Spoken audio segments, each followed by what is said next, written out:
السلام عليكم ورحمة الله وبركاته.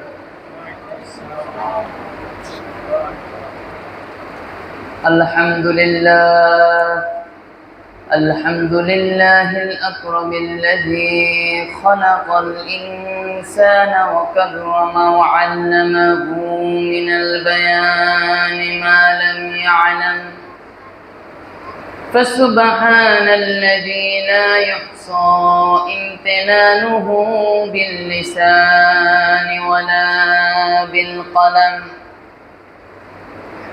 ونشهد أن لا إله إلا الله وحده لا شريك له، ونشهد أن محمدًا عبده ورسوله الذي أرسله بالحق بشيرا ونذيرا وداعيا إلى الله بإذنه وسراجا منيرا. أما بعد، فأعوذ بالله من الشيطان الرجيم. بسم الله الرحمن الرحيم. وسيعلم الذين ظلموا أي منقلب ينقلبون.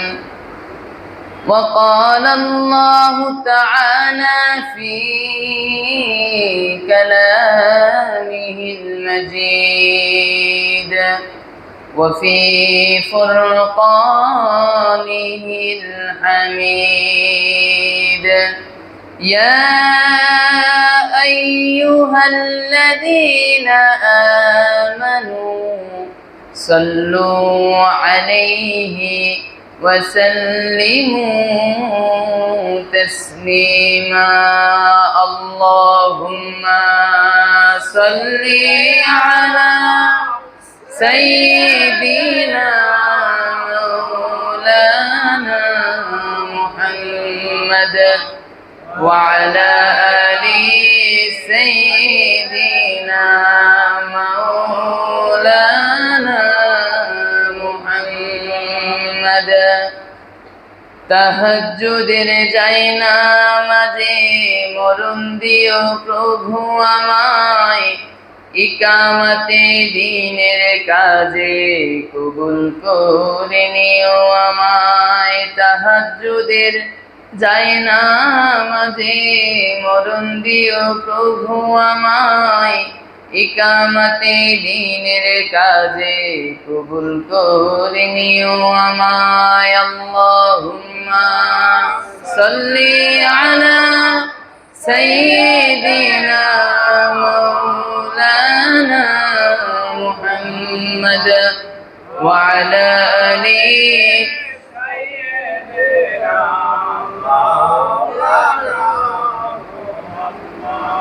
ওগো রাসূল, প্রিয় রাসূল, প্রাণের রাসূল।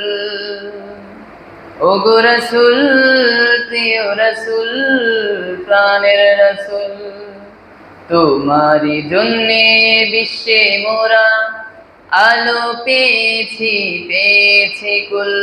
ওগো রাসূল, প্রিয় রাসূল, প্রাণের রাসূল।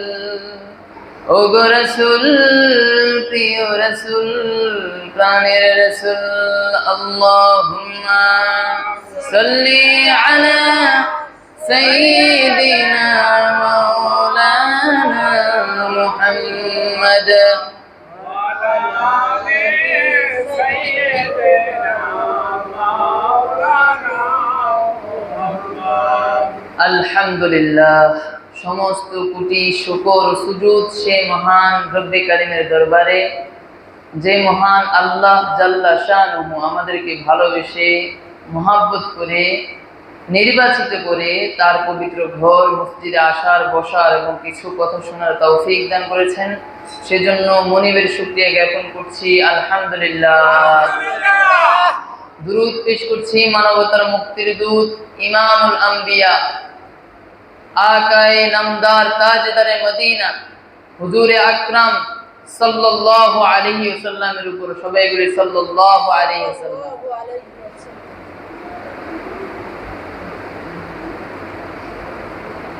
সম্মানিত মুসল্লি হাজরে, আমরা সবাই জানি আজকে ইংরেজি যে মাস চলছে সেটি হচ্ছে জুলাই। কোন মাস? জুলাই। এই জুলাই মাস গত 2 বছর পিছনে যদি আমরা তাকিয়ে দেখি তাহলে আমরা সবাই জানি যে এই জুলাই মাসে একটা বিপ্লব সাধিত হয়েছে, তাই না? আমরা সবাই জানি না? এই বিপ্লবটা সাধিত হয়েছে মাজলুমের পক্ষে, জালেমের বিপক্ষে। মাজলুমের পক্ষে, জালেমের বিপক্ষে। একজন জালেম, একজন স্বৈরা শাসক, তাকে কিভাবে প্রতিহত করতে হয় এটা মাজলুম যে জনতা বা জনগণ আছে তারা দেখিয়ে দিয়েছে 24-এ, তাই না? আজকে আমি আপনাদের সামনে সেই ঐতিহাসিক জুলাই আমাদের মাঝে যে আবার এসেছে, এজন্যই আমি আপনাদের সামনে আজকে যে বিষয় নিয়ে আলোচনা করব সেটি হচ্ছে জালেম ও জুলুমের পরিণতি। জালেম ও জুলুমের পরিণতি, এই বিষয় নিয়ে আমি আপনাদের সামনে কথা বলবো ইনশাআল্লাহ তাআলা। সম্মানিত মুসল্লি ভাইয়েরা, আমরা বাংলায় বলে থাকি যে জুলুম, জুলুম মূলত এই জুলুমটা মূলত বাংলা শব্দ না, জুলুমটা মূলত হচ্ছে আরবি শব্দ। কি শব্দ? আরবি। জলামা ইয়াজলাম জুলমুন, মানে হচ্ছে অত্যাচার, নির্যাতন, জুলুম করা, অত্যাচার করা, নির্যাতন করা। যুগে যুগে আল্লাহ রাব্বুল আলামিন এই পৃথিবীতে যত নবীদেরকে পাঠিয়েছেন, প্রত্যেক নবীকে পাঠিয়েছেন ইলাই কালিমাতিল্লাহ, মানে আল্লাহর দ্বীনকে বুলন্দ করার জন্য, দ্বীনকে এই জমিনে বাস্তবায়ন করার জন্য, এই জমিনে আল্লাহর দ্বীনের যে পতাকা, এই পতাকাকে উড্ডীন করার জন্য। এর বিপরীতে যত নবীকে আল্লাহ তাআলা এই পৃথিবীতে পাঠিয়েছেন, প্রত্যেক নবীর বিপরীতে একজন জালিম আবার আল্লাহ রাব্বুল আলামিন এই দুনিয়াতে পাঠিয়েছেন। প্রত্যেক নবী তার বিপরীতে একজন জালেম কাফের কুফফারের সাথে যুদ্ধ করেছেন, একজন কাফের কুফফারের সাথে লড়াই করেছেন। আমরা সামনেই এই আলোচনা আসবে ইনশাআল্লাহ। আল কুরআনুল কারীমে মহান আল্লাহ জাল্লা শানুহু জুলুমের ব্যাপারে ঘোষণা দিয়ে বলছেন, ওয়া মান ইয়াতাআদ্দা হুদুদাল্লাহ ফাকাদ যালামা নাফসাহু। আল্লাহ বলছেন, যে ব্যক্তি আল্লাহর সীমারেখা লঙ্ঘন করেছে সে তো তার নিজের উপরেই জুলুম করেছে। আল্লাহ বলছেন যালামা নাফসা, সে মনে করে যে আল্লাহর বিধান সে অমান্য করে অনেক কিছু করে ফেলেছে। না, আল্লাহর বিধান অমান্য করার মাধ্যমে আল্লাহর কোনো ক্ষতি সে করতে পারে নাই, বরং ক্ষতি কার করেছে? নিজের ক্ষতি সে নিজে করেছে। আল্লাহ রাব্বুল আলামিন কুরআনে আমাদের আদি পিতা বাবা আদম আলাইহিস সালাতু ওয়াস সালাম এবং আমাদের আদি মাতা হাওয়া আলাইহাস সালাতু ওয়াস সালাম দুজনে আল্লাহর কাছে যেই দোয়া করেছিলেন, ক্ষমা চেয়েছেন যেই দোয়া করে, সেই দোয়াটিও আল্লাহ তাআলা কোরআনে ইনক্লুড করে দিয়েছেন। বাবা আদম আলাইহিস সালাতু ওয়াস সালাম এবং মা হাওয়া আলাইহাস সালাতু ওয়াস সালাম দুইজনকে আল্লাহ তাআলা বলেছেন কি, তোমরা এই জান্নাতে থাকো, বসবাস করো, তবে ওই গাছটির কাছে দাঁড়াও যেও না। নির্দিষ্ট গাছের কথা আল্লাহ তাআলা বলে দিয়েছেন, এই গাছের কাছে দ্বারাও তোমরা যেও না। গাছের ফল খাওয়া তো দূরের কথা, আল্লাহ বলছেন কি গাছের কাছে দ্বারা দিয়েও যাওয়া যাবে না। যখন শয়তান আমাদের বাবা আর মা, আদি পিতা আদি মাতাকে প্ররোচনা দিয়েছেন, ধোঁকায় ফেলে যখন ওই গাছের কাছে নিকটবর্তী নিয়েছেন এবং গাছের ফল খাইয়েছেন, তখনই আল্লাহ তাআলা তাদের দুজনকে ওই জান্নাত থেকে দুনিয়ার জমিনে পাঠিয়ে দিয়েছেন। আল্লাহ বলেছেন ফাহবিত মিনহা, এখান থেকে তোমরা নেমে যাও। জমিনের মধ্যে পাঠিয়ে দিয়েছেন।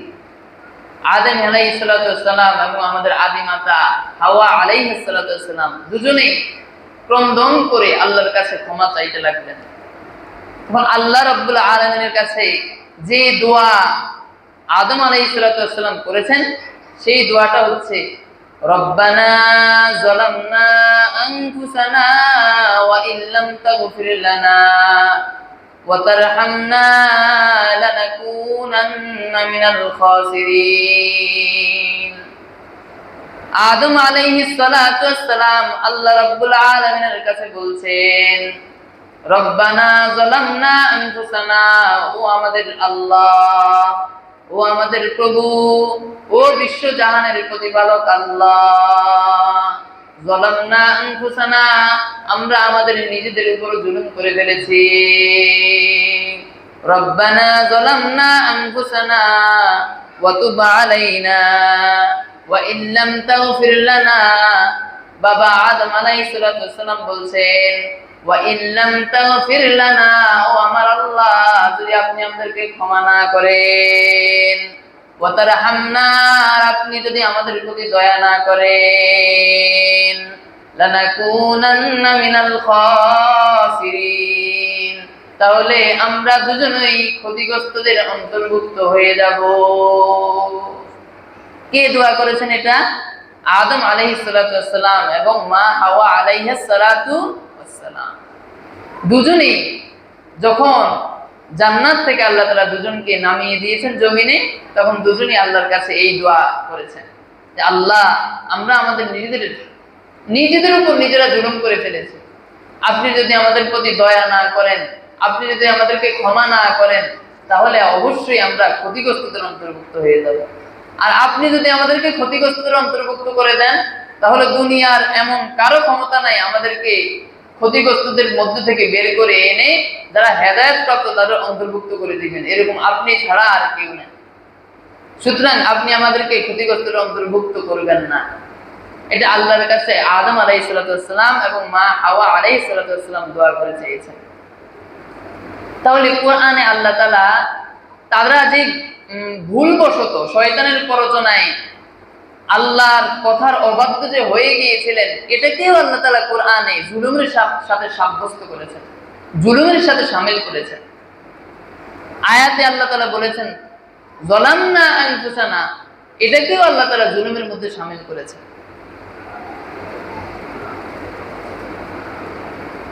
এই জুলুম,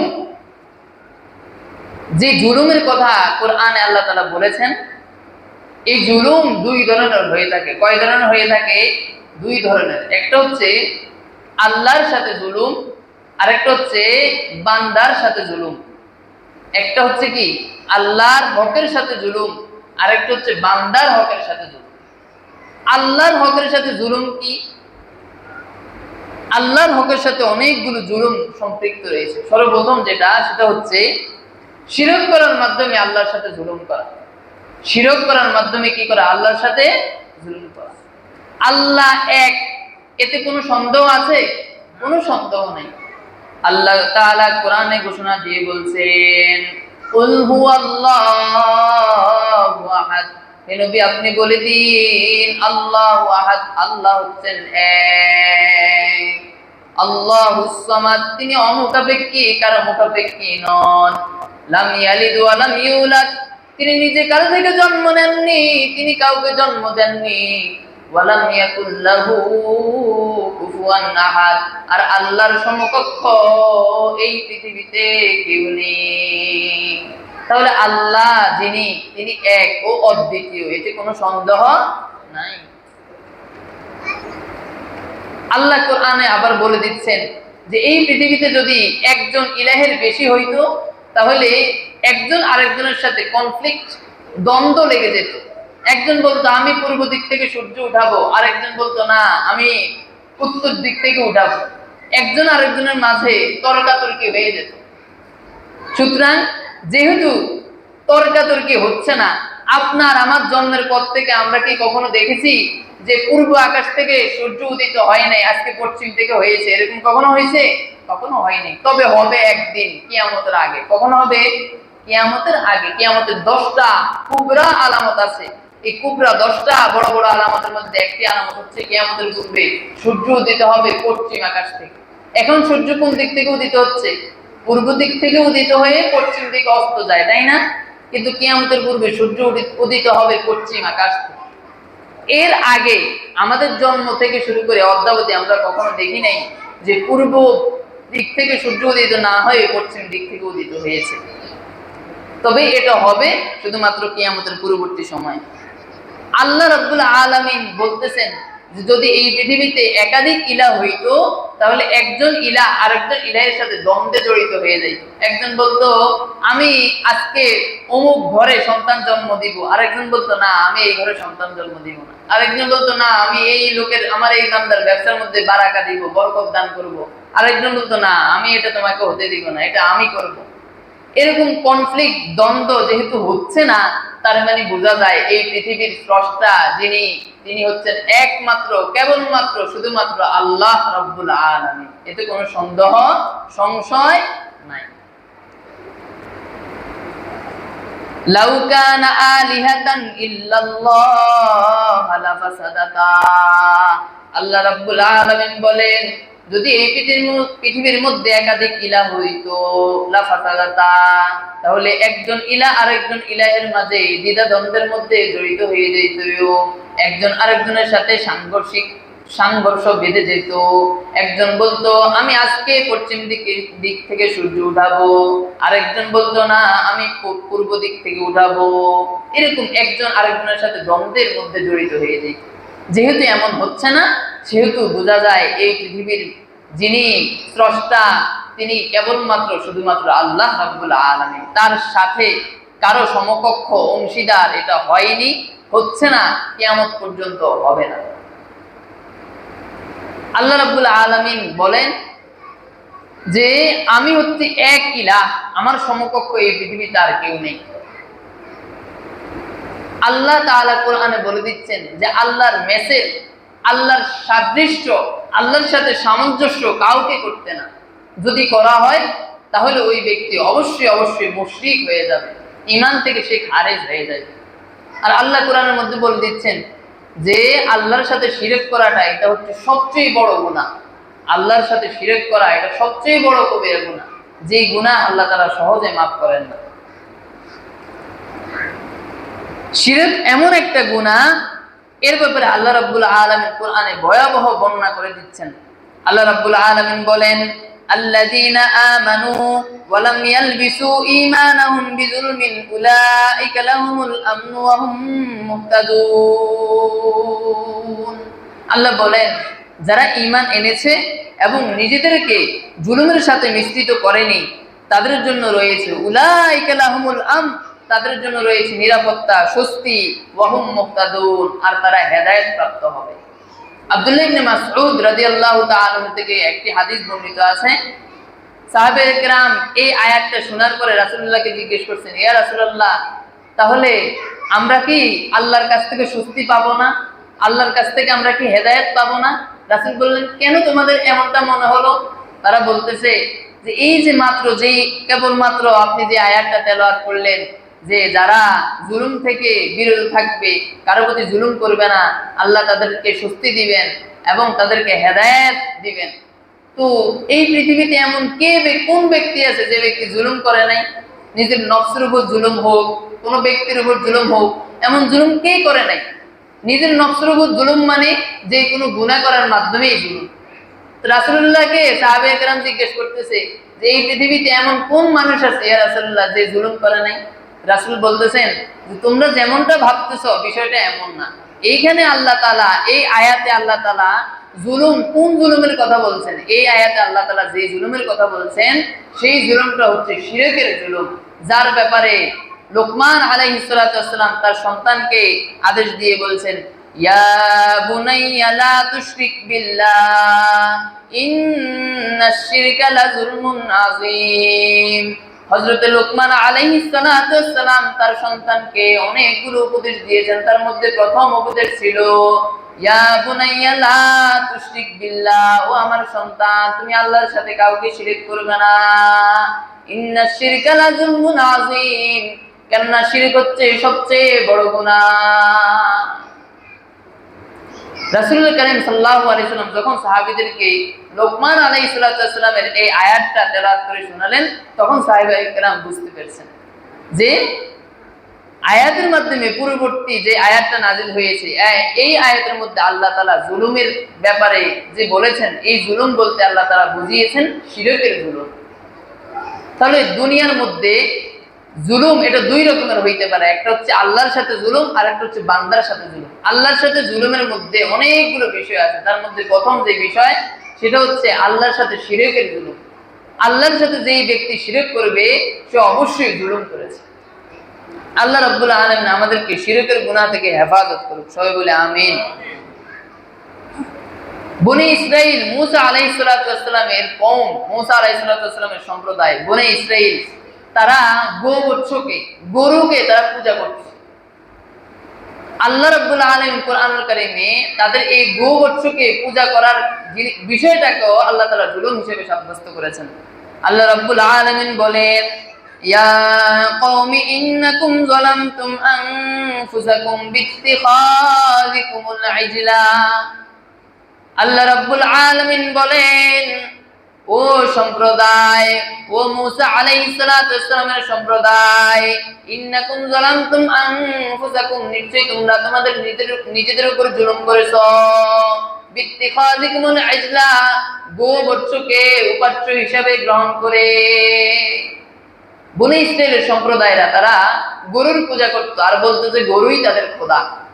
বর্তমানে আমাদের দেশে, পুরো বিশ্বে এমন ব্যক্তি আছে না যারা গরুকে মনে করে খোদা?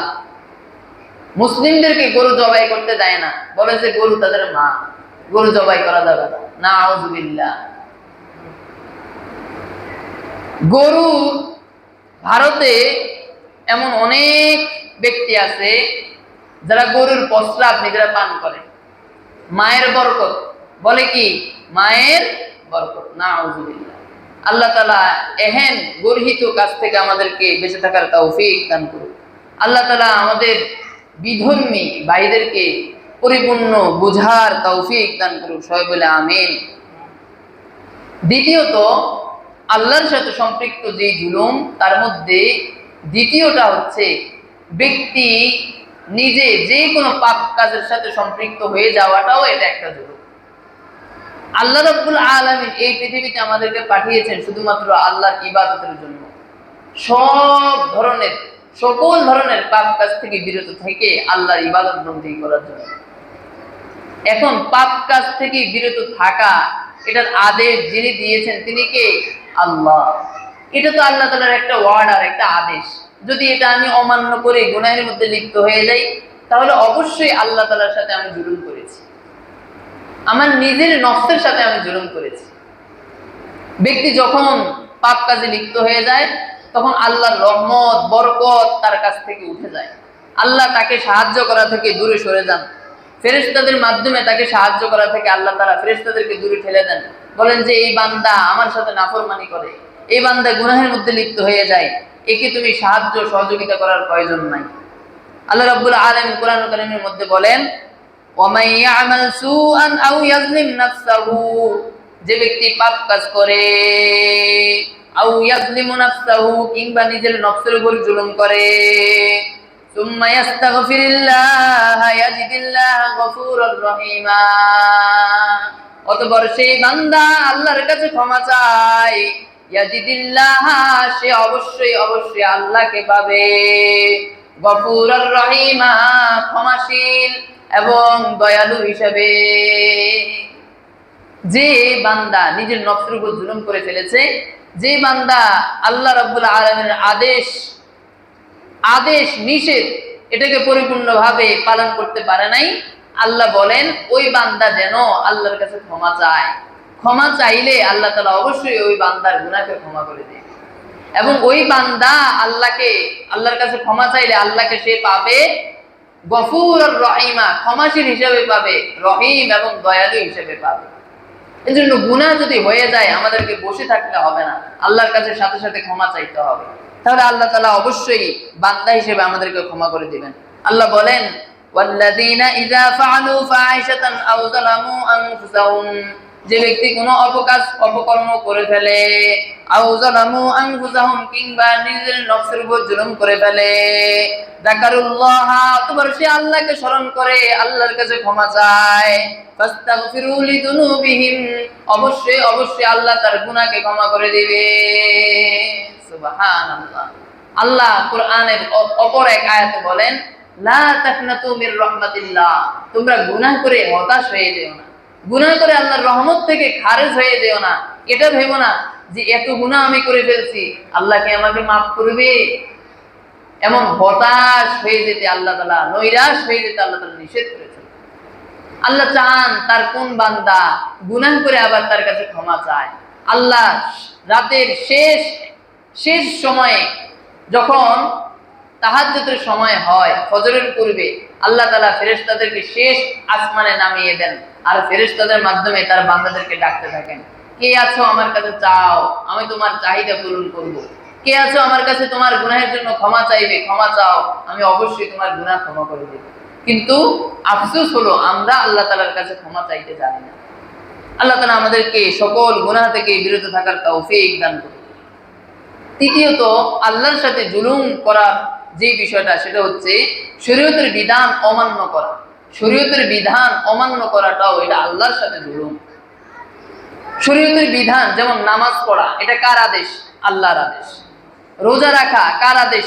আল্লাহর আদেশ। পিতামাতার অবাধ্য হওয়া যাবে না, কার আদেশ? আল্লাহর আদেশ। ওয়াকাদা রাব্বুকা আল্লা তা'বুদু, নামাজ যে পড়তে হবে, আল্লাহ তাআলা বলেন ওয়ারকাউ ওয়াসজুদু ওয়া'বুদু রাব্বাকুম, যারা রুকু করে সিজদা করে তাদের সাথে তোমরা রুকু করো, সিজদা করো। এগুলো আদেশ তো আল্লাহর, কোরআনের আয়াত। এই আদেশ যারা অমান্য করবে, এই অমান্য করাটাও একটা জুলুম। এই অমান্য করলে এটা জুলুম হবে কার সাথে? আল্লাহর সাথে জুলুম হবে, যেহেতু আল্লাহ তাআলা আদেশ দিয়েছেন। আল্লাহ রাব্বুল আলামিন কোরআনের মধ্যে বলেন তিলকা হুদুদাল্লাহ, তিলকা হুদুদুল্লাহ ফালা তা'তাদুহা ওয়া মান ইয়াতা'আদ্দা হুদুদাল্লাহ ফাউলাইকা হুমুজ জালিমুন।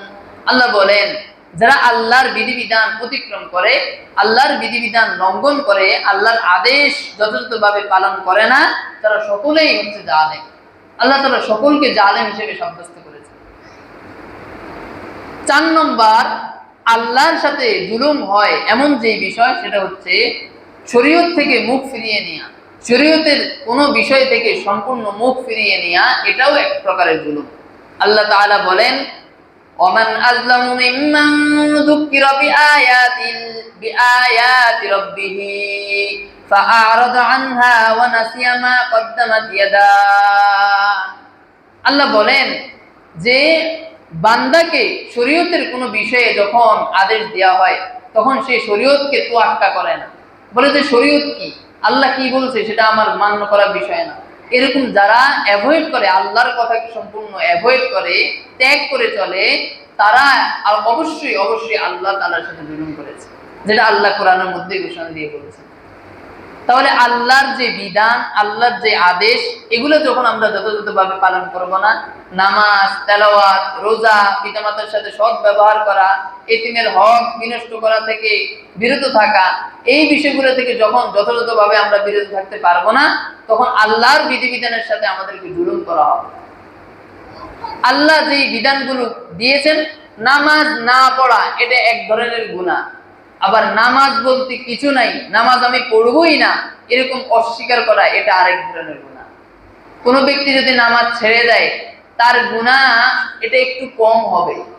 তবে যে ব্যক্তি বলবে যে নামাজ বলতে কিছু নাই, শুধু পড়বে, ঈমান থাকাটাই হচ্ছে সবচেয়ে বড় যোগ্যতা, এমন অনেক পীর দরবেশ আমাদের দেশে আছে।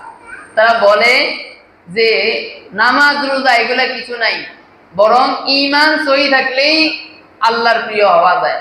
ঈমান সহি কিভাবে থাকবে? তারা ওই তাসবিহ হবে আর বলে যে আমার অন্তর খাঁটি আছে। নিজের অন্তরকে, নিজের ঈমানকে নিজেই জাস্টিফাই করে, বলে যে আমার ঈমান মজবুত। কিন্তু নামাজ রোজা এগুলোর কাছে দাঁড়াও যায় না। এমন অনেক ভণ্ড পীর দরবেশ আমাদের দেশে আছে। এমন যারা করবে তারা কিন্তু নিজেদের সাথে জুলুম করছে এবং আল্লাহর যে বিধান, আল্লাহর যে শরীয়তের যে বিধান দিয়েছেন, নামাজ পড়া, রোজা রাখা, এই বিধানকে সম্পূর্ণ সে অস্বীকার করছে। নামাজকে যে ব্যক্তি অস্বীকার করবে, যে ব্যক্তি নামাজকে সরাসরি নিজে অস্বীকার করবে, আল্লাহ তাআলা বলছেন তার নির্ধারিত স্থান, তার বসবাসের স্থান হবে জাহান্নাম। মান তারাকা সালাতান মুতাআম্মিদান ফাকাদ কাফারা, যে ব্যক্তি ইচ্ছাকৃতভাবে নামাজ ত্যাগ করে ফেলবে, এই ইচ্ছাকৃতভাবে ত্যাগ করা বলতে যে ব্যক্তি নামাজকে অ্যাভয়েড করবে, নামাজ বলতে কিছু নাই এরকম যে ব্যক্তি নিজের মুখে স্বীকারোক্তি দিবে, তার বসবাসের স্থান, নির্ধারিত জায়গা হবে জাহান্নাম। নাউযুবিল্লাহ।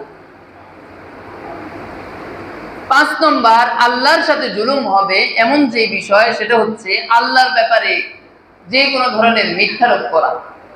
আল্লাহ বলেন নাই এমন কোন কাজ অন্যের সামনে বলা যে এটা আল্লাহ বলেছেন।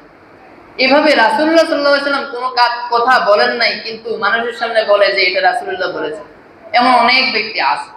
রাসূল বলেছেন যে মান কাযাবা আলাইয়া মুতাআম্মিদান ফালিয়াতাবাওয়া মাকাদাহু মিনান নার, যে উম্মত আমি রাসূলুল্লাহ বলি নাই এমন কথা আমার নামে চালিয়ে দিয়েছে, ফালিয়াতাবাওয়া মাকাদাহু মিনান নার, রাসূল বলতেছেন সে যেন তার নির্ধারিত স্থান, বসবাসের জায়গা জাহান্নামে ঠিক করে নিল। নাউযুবিল্লাহ। সম্মানিত হাজরিন, আমরা দুইটা বিষয় বলেছি যে জুলুম দুই ভাবে হয়, একটা হচ্ছে আল্লাহর সাথে আর একটা হচ্ছে বান্দার সাথে। আল্লাহর সাথে জুলুমগুলো কি কি হতে পারে সেটা আমরা আলোচনা করেছি। এখন আমরা আলোচনা করব বান্দার সাথে যে জুলুমগুলো হতে পারে সেগুলো নিয়ে। বান্দার সাথে, আমি বান্দা হিসেবে আমার অপর কোনো ভাইয়ের সাথে অন্যায় যদি আচরণ করি, অপর কোনো ভাইকে যদি কষ্ট দিয়ে কথা বলি, এটাও এক প্রকারের জুলুম। আল্লাহ রাব্বুল আলামিন কুরআনুল কারীমের মধ্যে বলেন, ওয়াল্লাযীনা হাজারু ফিল্লাহি মিন বাদি মা যুলিমু লানুবাউইয়ান্নাহুম ফিদ দুনিয়া হাসানা ওয়া লা আজরুল আখিরাতি আকবার লাউ কানু ইয়ালামুন। মক্কার মুসলিমদেরকে যখন মক্কার কুরাইশরা নির্যাতন করেছিল, আল্লাহ রাব্বুল আলামিন রাসূল আকরাম সাল্লাল্লাহু আলাইহি সাল্লামকে আদেশ দিয়েছেন মক্কা থেকে মদিনায় হিজরত করার জন্য। রাসূল আকরাম সাল্লাল্লাহু আলাইহি সাল্লাম যখন মদিনায় হিজরত করেছিলেন সকল সাহাবীদেরকে নিয়ে, তখন আল্লাহ রাব্বুল আলামিন কোরআনের মধ্যে আদেশ দিয়ে বলছেন, উযিনা লিল্লাযীনা ইউকাতিলুনা বিআন্নাহুম যুলিমু। আল্লাহ রাব্বুল আলামিন রাসূল আকরাম সাল্লাল্লাহু আলাইহি সাল্লাম সহ সকল সাহাবী کرام যখন মদিনায় গেলেন, তখন আল্লাহ রাব্বুল আলামিন জিবরাইল আমিনের মাধ্যমে কুরআন নাযিল করে জিবরাইল আমিনের মাধ্যমে রাসূলুল্লাহকে জানিয়ে দিচ্ছেন যে যাদের উপর মক্কায় থাকাকালীন সময় জুলুম করা হয়েছে, তারা যেন যুদ্ধের প্রস্তুতি নিয়ে কাফের কুফফারদের সাথে যুদ্ধ করার জন্য নেমে পড়ে। এই আয়াতের মধ্যে দুটো আয়াত বললাম, এই দুই আয়াতের মধ্যে আল্লাহ তাআলা বলছেন কি, মক্কার মধ্যে মক্কার কুরাইশরা, কাফেররা যখন রাসূল আকরাম সাল্লাল্লাহু আলাইহি সাল্লামকে মারার জন্য পরিকল্পনা করলো, তখন আল্লাহ তাআলা আদেশ দিলেন রাসূল করিম সাল্লাল্লাহু আলাইহি সাল্লাম যেন সব সাহাবীদেরকে নিয়ে মদিনায় হিজরত করেন। মদিনায় হিজরত করার পর নির্দিষ্ট সময়, মক্কা বিজয়ের পূর্ববর্তী সময় আল্লাহ তাআলা আয়াত নাযিল করে বলছেন, উযিনা লিল্লাযীনা ইউকাতিলুনা বিআন্নাহুম যুলিমু। আল্লাহ রাব্বুল আলামিন রাসূল আকরাম সাল্লাল্লাহু আলাইহি সাল্লামকে বলছেন যে ইতিপূর্বে যাদের উপর অন্যায়ভাবে জুলুম করা হয়েছে তারা যেন যুদ্ধের প্রস্তুতি নেয়।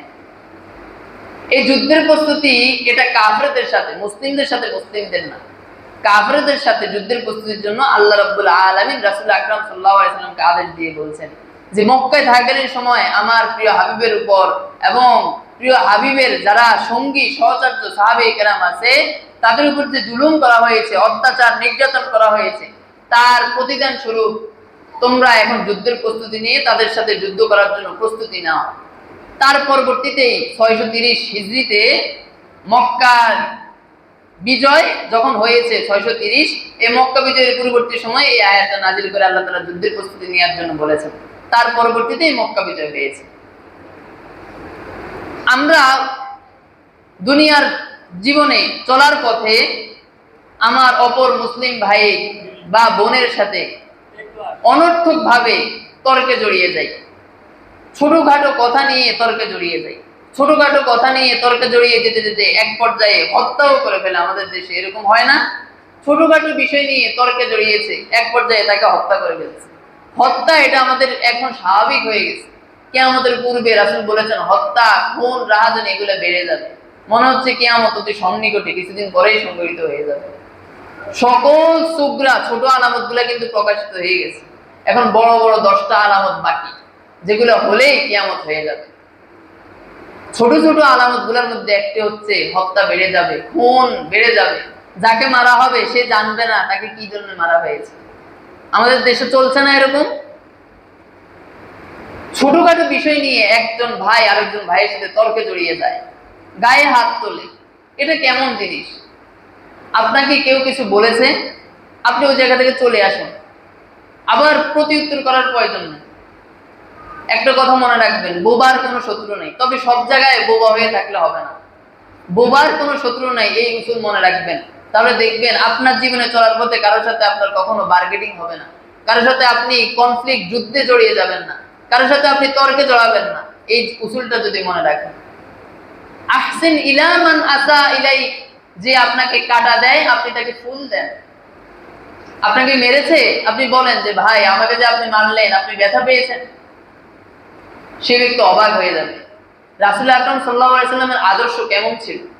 রাসূলুল্লাহ সাল্লাল্লাহু আলাইহি সাল্লামকে যখন তায়েফের ময়দানে পাথর নিক্ষেপ করা হলো, কঙ্কর নিক্ষেপ করা হলো, রাসূলের দন্ত মোবারক শহীদ করা হলো, রক্তে রাসূলের জুতা মোবারক, না আলাইন শরীফ মোবারক রক্তে ভিজে গেছে।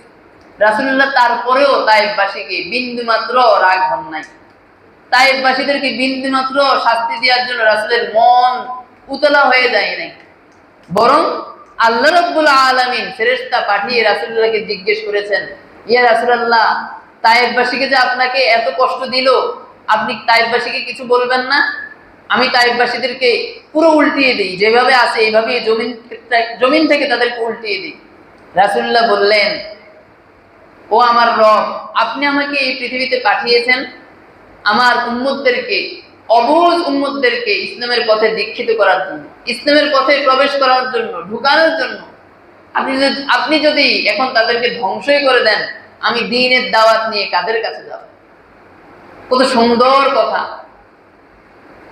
কত বড় মন, কত বড় হৃদয় নিয়ে রাসূলুল্লাহ সাল্লাল্লাহু আলাইহি ওয়াসাল্লাম এই কথা বলেছেন। রাসূলকে মেরেছে, রক্তাক্ত করেছে, কিন্তু রাসূল ক্ষুব্ধ হন নাই, বলেন নাই যে প্রতিশোধ নিয়ে নিই। বরং আল্লাহ রাব্বুল আলামিন ফেরেশতা পাঠিয়ে রাসূলুল্লাহকে বলেছেন, ইয়া রাসূলুল্লাহ, এই জনপদকে, পুরো তায়েফের জনপদকে আমি উল্টিয়ে দেই, ধসিয়ে দেই মাটির সাথে। রাসূল বলেছেন না। রাসূল আল্লাহ রাব্বুল আলামিনকে বললেন, ইয়া রাব্বুল আলামিন, আপনি আমাকে তো রহমাতুল লিল আলামিন, বিশ্বজাহানের রহমত হিসেবে পাঠিয়েছেন। এখন আপনি যদি এদেরকে ধ্বংসই করে দেন, আমি দ্বীনের দাওয়াত দিব কাদেরকে?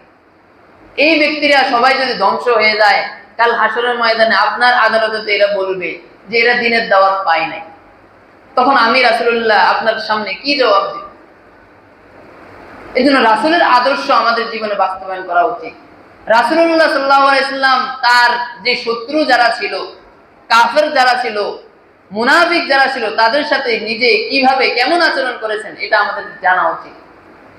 তাহলে বর্তমান সময়ে পরিবার, সমাজ, রাষ্ট্রে আমি ব্যক্তি হিসেবে কারোর সাথে ঝগড়ায় লিপ্ত হব না, যদি রাসূলের আদর্শ আমার জানা থাকে। আপনি কারোর সাথে কথা বলছেন, এমন কথা বলার প্রয়োজন নাই যে কথার মাধ্যমে সে মনে কষ্ট পায়, সে আঘাত পায়। যদি আপনি বুঝতে পারেন যে আমার অমুক ভাই আমার কথায় কষ্ট পেয়েছে, সাথে সাথে তার কাছে ক্ষমা চাইবেন। আমরা বর্তমানে মনে করি যে আমার অনেক টাকা আছে, আমার ক্ষমতা আছে, আমার অমুক নেতা আছে, আমি অমুককে কিছু করলেই, বলে দিলেই অনেক কিছু হয়ে যাবে, সে কিছু করতে পারবে না। না প্রিয় ভাই, আপনি এখন আপনার কাছে মনে হইতে পারে আপনি অনেক কিছু, কাল কিয়ামতের ময়দানে আপনি কিছুই না। কাল কিয়ামতের ময়দানে হাসরের মাঠে আহকামুল হাকিমিন, বিচারের কাঠগড়ায় যখন আপনাকে দাঁড় করানো হবে, বিচারক থাকবেন যিনি, তিনি হচ্ছে আল্লাহ। তার সামনে আপনি কিছুই না। তখন কি করবেন? তখন আপনি যার উপর জুলুম করলেন তার কাছ থেকে সকল নেকি, আপনার সকল নেকি তাকে দিয়ে দেওয়া হবে। যদি আপনার কোনো নেকি না থাকে, তাহলে যার উপর জুলুম করেছেন তার যেই বদ আমলগুলো আছে, পাপগুলো আছে, সেগুলো আপনার ঘাড়ের উপর চাপিয়ে দেওয়া হবে। তখন কি করবেন? তখন কি এই বোঝা নিতে পারবেন? কিয়ামতের মাঠটা হবে কেমন? সন্তান পিতার কাছে দৌড়াবে একটা নেকির জন্য, পিতা সন্তানের কাছে দৌড়াবে, ভাই বোনের কাছে দৌড়াবে, ওয়াইফ তার হাজব্যান্ডের কাছে দৌড়াবে, স্বামী স্ত্রীর কাছে দৌড়াবে, স্ত্রী স্বামীর কাছে দৌড়াবে। ওই সময়ে অবস্থা যদি এমন হয়, আপনার নেকি যা আছে তা যদি নিয়ে নেওয়া হয়, কিংবা যার উপর আপনি জুলুম করেছেন তার বদ আমলগুলো যদি আপনার ঘাড়ের উপর চাপিয়ে দেওয়া হয়, ওই সময়টা কেমন হবে? এটা কি একবার ভেবে দেখেছি? এই চিন্তা যদি আমাদের মাথায় আসে, তাহলে কখনো আমার মনে হয় না যে আমি কোনো কথা দ্বারা কাউকে কষ্ট দিব। এর জন্য মনে রাখতে হবে যে আমার কথার দ্বারা, আমার কোনো কর্মের দ্বারা, কোনো কাজের দ্বারা আমার কোনো ভাই যেন কষ্ট না পায়। এটা আমার পরিবারের ব্যক্তি হোক, আমার সমাজের ব্যক্তি হোক, আমার মহল্লার ব্যক্তি হোক, আমার রাষ্ট্রীয় ব্যক্তি হোক, যেই হোক, আমার খেয়াল রাখতে হবে আমার কোনো কথা, কোনো কাজে আমার অপর ভাই যেন কষ্ট না পায়। যদি কষ্ট পায়, আল্লাহ তাআলা এটাকে জুলুমের সাথে সাব্যস্ত করেছে। অমায়িক ব্যবহার যার মুখে আছে, পৃথিবী ঋণী হয় ঠিক তার কাছে। অমায়িক ব্যবহার যার মুখে আছে, পৃথিবী ঋণী হয় ঠিক তার কাছে। আচরণ ভালো যার, সেই তো ভালো, যার কাছে গেলে বাড়ে মনের আলো। যে মানুষ সৎ নিজের কাছে, পৃথিবী ঋণী হয় ঠিক তার কাছে। পৃথিবী ঋণী হয় ঠিক তার কাছে। আল্লাহ তাআলা আমাদেরকে বুঝার তৌফিক দান করুন। প্রিয় মুসল্লি ভাইয়েরা, দুনিয়ার মধ্যে বান্দার সাথে বান্দার যে জুলুম করা, এর মধ্যে আরো একটি বিষয় সেটা হচ্ছে বান্দার হক নষ্ট করার মাধ্যমে জুলুম। বান্দার হক নষ্ট করা, এর মধ্যে অনেকগুলো বিষয় আছে। সর্বপ্রথম যে বিষয়টা আমাদের সমাজে হয়ে থাকে, আমাদের রাষ্ট্রে হয়ে থাকে, সেটা হচ্ছে অপরের সম্পদ লুণ্ঠন করে খাওয়া। আছে না আমাদের সমাজে? আপনার সম্পদ কিন্তু আরেকজন অন্যায়ভাবে এটা বক্ষণ করে নিচ্ছে। এরকম হয় না? আমাদের মহল্লা, সমাজে, আমাদের রাষ্ট্রে এরকম অহরহ আছে। এটা কিন্তু যার হক, যেই তার ব্যক্তির সব কিছু আছে, দলিল ডকুমেন্ট, কিন্তু আপনি তার এই সম্পদটা অন্যায়ভাবে খেয়ে নিচ্ছেন। এটা কিন্তু একটা জুলুম। বান্দার সাথে আপনি জুলুম করছেন। আর বান্দার সাথে জুলুম করলে আল্লাহ কখনো মাফ করবে না যদি বান্দা না মাফ করে। যার সম্পদ আপনি খাবেন, যার সম্পদ আপনি অন্যায়ভাবে ভক্ষণ করছেন, তার কাছে যদি ক্ষমা চেয়ে না আনেন, সে ব্যক্তি যদি ক্ষমা না করে, তাহলে আল্লাহ কিন্তু আপনাকে ক্ষমা করবে না। কাল হাসরের ময়দানে ওই ব্যক্তি আপনার কাছে যখন নেকি চাইবে, তখন আপনি নেকি দিতে না পারলে ওই ব্যক্তির বদ আমলগুলো আপনার ঘায়ের উপর চাপিয়ে দেওয়া হবে। এজন্য আমাদেরকে সতর্ক থাকতে হবে, অন্য কোনো ভাইয়ের ধন সম্পদ আমি যেন অন্যায়ভাবে ভক্ষণ না করি। দ্বিতীয়ত সেটা হচ্ছে ক্রয় বিক্রয়ের ক্ষেত্রে অন্যের প্রতি জুলুম করা। ক্রয় বিক্রয় করার ক্ষেত্রে একজন ব্যক্তি, আমাদের সমাজে এটা বিশেষ করে ব্যবসায়ী ভাইরা খেয়াল রাখবেন, এটা যখন গুলিস্তান যাবেন কিংবা সদরঘাটে যাবেন, তখন এই বিষয়গুলো সরাসরি নিজের প্রত্যক্ষদর্শী দেখতে পারবেন নিজ চোখে। ফল দোকানদার, তিনি একজন কাস্টমার আসলো তার কাছ থেকে 3 কেজি 5 কেজি ফল নেওয়ার জন্য। উনি ভদ্রলোক ব্যবসায়ী কি করে, আগেই 2-3 কেজি প্যাকেট তার পায়ের সাথে রাখে। তার যে টুকরিতে ফলগুলো থাকে, ওই টুকরির পাশে, টুকরির দিকটা নিজের দিকে, সে 2-3টা প্যাকেটের মধ্যে তার ফল রেখে দেয়, যে ফলগুলো নষ্ট। যখন ক্রেতা আসে ফল কেনার জন্য, তখন ক্রেতা যখন একটু এক পলকের জন্য অন্যমনস্ক হয়ে যায়, অমনোযোগী হয়ে যায়, তখন ভালো ভালো যে ফলগুলো ক্রেতা বেচে দেয়, ওই ফলের প্যাকেটটা নিজের পায়ের কাছে নিয়ে নেয়, আর পায়ের কাছে থাকা নষ্ট প্যাকেটটা ওই ক্রেতাকে দিয়ে দেয়, বিক্রেতার কাছে দিয়ে দেয়। এমন ভদ্র ব্যবসায়ী আমাদের দেশে আছে। এমন ভদ্র ব্যবসায়ীদের ব্যাপারে আল্লাহ রাব্বুল আলামিন কোরআনের মধ্যে বলছেন যে এটা হচ্ছে বান্দার হকের সাথে বান্দা জুলুম করছে। যে ব্যক্তি এই ফল কিনতে আসলো, ওই ব্যক্তি মাগনা নিবে না টাকা দিয়ে নিবে? টাকা দিয়ে নিবে না, তাহলে হকটা কার? যে ব্যক্তি নিচ্ছে, ক্রেতা, তার হক না? কিন্তু বিক্রেতা সাহেব, ভদ্রলোক, সে পচা ফলগুলো তার পায়ের পাশ থেকে নিয়ে ওই লোককে দিয়ে দিল। সে তো খেয়াল করে নাই। বাসায় নেওয়ার পরে দেখে কি আমি একটু ভালো ভালো ফলগুলো নিলাম, এখন দেখি নষ্ট ফল সব। এই যে হকটা সে নষ্ট করলো, বিক্রেতা যে ক্রেতার যে হক নষ্ট করলো, এটার জন্যই কাল কিয়ামতের ময়দানে আল্লাহর আদালতে তাকে পাকড়াও করা হবে। মসজিদ মাদ্রাসার ক্ষেত্রে আমাদের মহল্লায়, আমাদের সমাজে, আমাদের রাষ্ট্রে এমন অহরহ হয়ে থাকে। মসজিদের যে দায় দায়িত্ব আছে এগুলো পরিপূর্ণভাবে আদায় করা, মাদ্রাসার যে দায় দায়িত্ব আছে, ব্যক্তি সংশ্লিষ্ট যিনি থাকুক তার যে দায় দায়িত্ব আছে এগুলো পরিপূর্ণভাবে আদায় করা তার দায়িত্ব। কোনো ধরনের ঘাটতি যদি থাকে তাহলে কিন্তু আল্লাহর আদালতে কাল কিয়ামতের ময়দানে তাকে পাকড়াও করা হবে। আল্লাহ রাব্বুল আলামিনের প্রিয় হাবিব রাসূল আকরাম সাল্লাল্লাহু আলাইহি সাল্লাম হাদিসের মধ্যে বলেন, আলা কুল্লুকুম রাঈন ওয়া কুল্লুকুম মাসউলুন আন রাইয়াতিহি। রাসূল আকরাম সাল্লাল্লাহু আলাইহি সাল্লাম বলেন, তোমাদের প্রত্যেকেই দায়িত্বশীল, আর প্রত্যেককেই তাদের দায়িত্ব সম্পর্কে কাল কিয়ামতের ময়দানে আল্লাহর কাছে জিজ্ঞাসিত করা হবে। পার পাওয়ার কোনো সুযোগ নাই। যার যে দায়িত্ব, তাকে তার ওই দায়িত্ব সম্পর্কে জিজ্ঞাসাবাদ করা হবে। কোনো ধরনের ঘাটতি, কোনো ধরনের গাফলতি যদি থাকে, আল্লাহর কাছে কিন্তু ওই দিন পাকড়াও করা হবে। আল্লাহর কাছে ওই দিন পার পাওয়ার কোনো সুযোগ থাকবে না। আল ইয়াউমা নাখতিমু, সেদিন আপনি মুখে মিথ্যা বলে পার পেয়ে যাবেন, পার পাওয়ার কোনো সুযোগ নেই। আপনার মুখকে মিথ্যা যেন না বলতে পারেন, আল্লাহ ওই দিন তালাবদ্ধ করে দিবে। ওই দিন আপনার হাত সাক্ষী দিবে, আপনার পা সাক্ষী দিবে আপনি কি করেছেন। আল ইয়াউমা নাখতিমু আলা আফওয়াহিহিম ওয়া তুকাল্লিমুনা আইদিহিম ওয়া তাশহাদু আরজুলুহুম বিমা কানু ইয়াকসিবুন।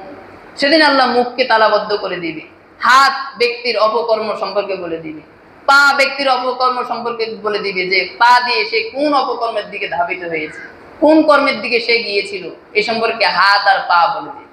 সুতরাং পার পাওয়ার কোনো সুযোগ সেদিন থাকবে না। আল্লাহ রাব্বুল আলামিন আমাদেরকে, আমাদের সকলকে আল্লাহর সাথে সম্পৃক্ত যেই জুলুম, বান্দার সাথে সম্পৃক্ত যেই জুলুম, এটা থেকে পরিপূর্ণভাবে বেঁচে থাকার তৌফিক দান করুক। সবাই বলে আমিন। সম্মানিত মুসল্লি ভাইয়েরা, আমাদের মসজিদের চলমান কাজ আলহামদুলিল্লাহ শেষ পর্যায়ে। সবাই বলে আলহামদুলিল্লাহ। এই যে আরো 3 সপ্তাহ আগেও আপনারা দেখেছেন সিলিং একটুও ছিল না, একটুও সিলিং ছিল না, পুরো সম্পূর্ণ টিন ছিল। এখন যে এই যে শেষ পর্যায়ে আসলো, এটা একমাত্র আল্লাহ রাব্বুল আলামিনের দয়ায় এতটুকু পর্যন্ত সম্ভব হয়েছে, এবং আপনাদের সহযোগিতার মাধ্যমে, আপনাদের আর্থিক অনুদান এবং আপনাদের দোয়া, দুটোর মাধ্যমে আল্লাহ তাআলা এই পর্যন্ত আসার এবং আনার তৌফিক দিয়েছেন। সবাই বলে আলহামদুলিল্লাহ। বাকি যে অল্প কিছু কাজ আছে, এটাও আপনাদের সহযোগিতার মাধ্যমেই আমরা সম্পূর্ণ করতে চাই। আপনারা কি সহযোগিতা করতে রাজি আছেন না? সবাই বলেন ইনশাআল্লাহ। সবাই হাত তুলে বলেন ইনশাআল্লাহ। আমরা আল্লাহকে রাজি খুশি করার জন্য দান করব। সবাই বলি আমিন। হাত নামান। প্রিয় ভাইয়েরা, এখন অল্প যে কাজ আছে, এই কাজটা সমাপ্ত করার জন্য আপনাদেরকেই এগিয়ে আসতে হবে। আমাদের এই অল্প কাজ সমাপ্ত হয়ে গেলেই কিন্তু আমরা এসি লাগিয়ে ফেলবো। এসি কিন্তু আমাদের 5টা আগেই কনফার্ম হয়ে আছে। এসি আমাদের 5টা আগেই কিন্তু ঠিক হয়ে আছে যে 5টা এসি দিবে। এখন শুধু এই সিলিং এর অল্প কাজ বাকি থাকার জন্য আমরা লাগাতে পারছি না। তো অল্প কাজটা সমাপ্ত করার জন্য আমাদের টাকা লাগবে। এখন আমার প্রিয় মুসল্লি ভাইয়েরা, আপনাদের যাদের আম্মা জান, আব্বা জান এই পৃথিবীতে নাই, আপনাদের বাবার রূহের মাগফিরাত কামনা করে, মায়ের রূহের মাগফিরাত কামনা করে আত্মীয় স্বজন, পাড়া প্রতিবেশী, বন্ধু বান্ধব যারা আছে তাদের রূহের মাগফিরাত কামনা করে আপনারা আল্লাহর ঘর মসজিদে আল্লাহকে রাজি খুশি করার জন্য দান করেন। যে যা পারেন, 500, 1000, 300। ওয়াসকুলিনে 1000, মার জন্য দোয়া চেয়েছে। কসকরিনী ভাই 1000 টাকা দান করেছে, সবাই বলে মারহাবা। আল্লাহ তাআলা ভাইয়ের দানকে কবুল করুক। ভাই তার আম্মা জানের জন্য দোয়া চেয়েছে, আমরা সবাই তার আম্মা জানের জন্য দোয়া করব। আল্লাহ তাআলা ভাইয়ের রুজি রোজগার, ব্যবসা বাণিজ্যের মধ্যে ভরপুর বরাকা দান করুক, সবাই বলে আমিন। প্রিয় ভাইয়েরা, আরো যারা যারা পারেন যে হুজুর আমি 500 দান করব, আমি 1000 টাকা দান করব, 300, আপনি যা পারেন আপনার সামর্থ্য অনুযায়ী যতটুকু সম্ভব ততটুকু আল্লাহর ঘর মসজিদের জন্য, আল্লাহকে রাজি খুশি করার জন্য দান করেন। কাল কিয়ামতের ময়দানে আল্লাহর আদালতে যখন একটা নেকির জন্য আপনি ছোটাছুটি করবেন, তখন আফসোস করবেন, হায় হায় আমি যদি দুনিয়াতে আরো 5টা টাকা দান করে আসতাম, দুনিয়াতে যদি আরো 3টা ভালো কাজ করে আসতাম, তাহলে তো আজকে আল্লাহর আদালতে ধরা খেয়ে যেতাম। তখন কিন্তু আফসোসই করবেন, আর সুযোগ থাকবে না ভালো কাজ করার। এখন সুযোগ আছে, সুতরাং ভালো কাজ করুন।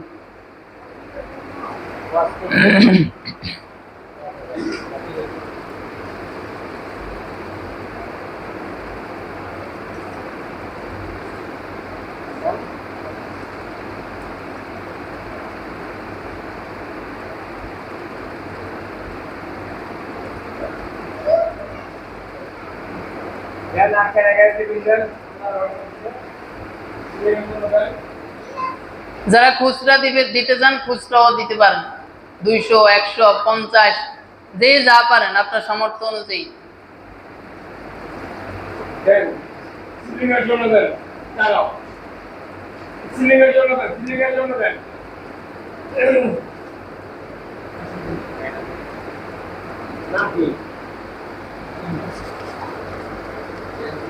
আব্দুল্লাহ ছোট ভাই 500। আব্দুল্লাহ ছোট ভাই উনি 500 টাকা দান করেছে, সবাই বলি মারহাবা।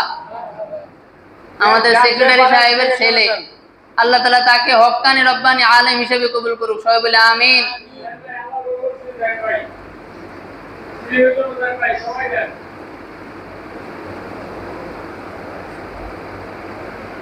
যে যা পারেন প্রিয় ভাইয়েরা, অন্য একজন